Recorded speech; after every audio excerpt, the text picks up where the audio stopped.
kabinet Prabowo ini kabinet sampah.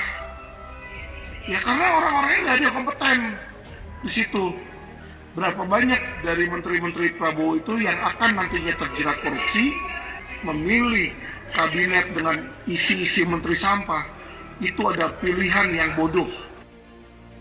Tidak ada orang di sini yang kebal. Saya beri wewenang, copot segera. Suruh tinggal di rumah aja. Ya kalau memang berpotensi ada pelanggaran kode etik, ya kita laporkan aja. Ya kalau perlu bersihkanlah organisasi advokat, saatnya bersih-bersih. Advokat yang memang tidak mampu menjaga kehormatan profesi, tidak mampu menjaga harkat dan martabat profesi, udah ke laut aja. Gitu, jangan pusing-pusing. Rasanya udah kelewatan, sudah sangat keterlaluan, dan jujur ini sangat merugikan nama baik saya pribadi, apalagi saya kan ketua yayasan gitu. Fitnahannya sangat tidak berdasar seperti itu. Impact yang dirasakan langsung oleh Teteh seperti apa? Impactnya satu yang paling parah, efeknya adalah kena anak saya. Mengejutkan, Alvin Lim belak-belakan sebut Presiden Prabowo bodoh dalam memilih para menteri yang sekarang berada di dalam kabinetnya.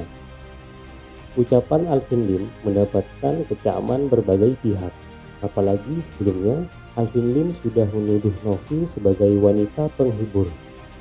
Alvin Lim terancam dipecat sebagai pengacara usai Herwanto berencana akan melaporkan Alvin Lim ke organisasi advokat terkait dugaan pelanggaran etik. Para penyidik menyentuh enggak kepada aspek Undang-Undang ITE di pasal 27 itu, ya.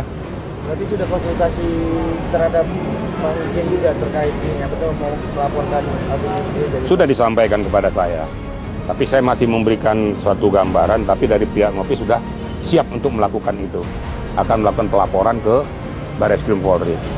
Untuk itu ya kita lihat aja nanti, ya. Makanya saya katakan kepada kita semua, berhati-hatilah dalam berbicara. Jangankan Novi, saya aja juga disentuh, ya. Saya aja disentuh. Untung saya dengan kepala dingin, saya waras. Saya pikir maka saya bilang yang waras ngalah. Diam itu emas. Tapi bukan diam itu tidak mencatat setiap apa yang kau ucapkan. Pernah saya katakan di media, mulutmu adalah harimaumu. Dikala kau salah menggunakannya akan memakan dirimu. Makanya hati-hati, dulu juga seperti itu, ya. Tolonglah, learning by doing. Pelajaran di masa lalu juga seperti ini juga, menyampaikan ungkapan-ungkapan ujaran kebencian. Kena, ya. Makanya hati-hati, ya. Saya nggak perlu sebutkan kapan waktunya, tapi saya tahu pasti, karena saya orang reserse. Saya tahu pasti itu di Barreskrim Polri. Saya tahu pasti sudah ditempatkan sebagai TSK. Saya tahu pasti sudah menuju permintaan daripada P21 di Kejaksaan Agung. Saya tahu. Tapi saya diam. Tapi kalau diungkit-ungkit juga ya dengan segala berat hati akan saya angkat gitu loh. Bang, tapi kan statement dari Alvin Lim sendiri juga cuma kata minta maaf di media atau secara pribadi ke Alvin Lim. Abang sendiri nanggapin pantas. Yang minta maaf siapa? Apa dasarnya minta maaf? Loh, saya jadi lucu, permintaan maaf daripada Novi Kalvin apa? Emang Novi buat apa sama ini? Nggak lucu dong. Ya harusnya yang berlebihan mengucapkan itu ya minta maaf, jangan dibalik-balik. Kok disomasi? Jangankan disomasi, yang bersangkutan aja mau melaporkan kok. Bicara minta maaf Bang, tapi kan karena perkara benang merahnya aku sendiri, keterlibatan para netizen itu membunuh keluarganya sampai ke anak-anaknya Bang. Nah gimana Bang menanggapi? Ya kan saya katakan tadi, ya. Ada sebab, ada akibat. Makanya jangan menunjuk orang ya dengan apa sia-sia. Pada saat kita menunjuk orang dengan sia-sia, ingat 3 dan 4 telunjuk tangan ini menunjuk kita, jari kita. Jadi kalau kamu lakukan menyakiti orang lain, jangan salahkan netizen berbunyi. Kan gitu. Halo Bapak Kapolri, Bapak Kabar Eskrim, Bapak Direktur Cyber Mabes Polri.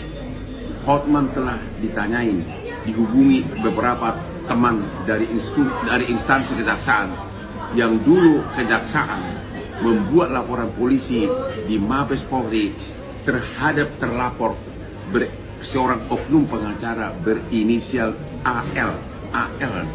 atas tuduhan laporan polisi tentang pencemaran nama baik dan menghina institusi kejaksaan, khususnya Kejaksaan Agung dan pimpinannya. Kenapa laporan polisi tersebut sekarang macet, belum ada perkembangan? Dulu, waktu laporan tersebut diproses, beberapa kali mendapat hambatan karena oknum pengacara tersebut pada saat yang bersamaan ditahan di penjara di Rutan Salemba terkait kasus asuransi, dan setiap diperiksa oleh Cyber Mabes Polri sering kasih alasan lagi cuci darah, dirawat di ruang penginapan rumah sakit di Rutan Salemba.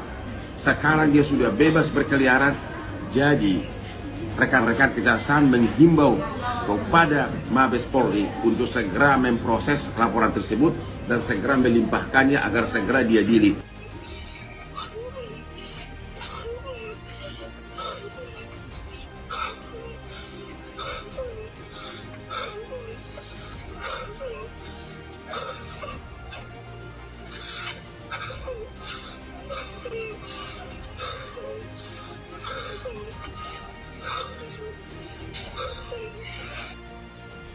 Alvin Lim terancam dipecat sebagai advokat dan segera dimasukkan kembali ke jeruji besi. Sikap Alvin Lim yang bergabung menjadi pengacara Agus menuai kecaman berbagai pihak. Pasalnya, dalam membela Agus, Alvin Lim sempat memfitnah Novi dengan berbagai tuduhan seperti wanita penghibur, TPPO, hingga bisnis narkoboy. Akibat sikapnya itu, Alvin Lim mendapat banyak serangan balik dari pengacara, termasuk Herwanto dan Hotman Paris. Herwanto mendesak agar organisasi advokat segera menindak Alvin Lim karena dianggap melakukan pelanggaran etik dengan melakukan fitnahan kepada Novi.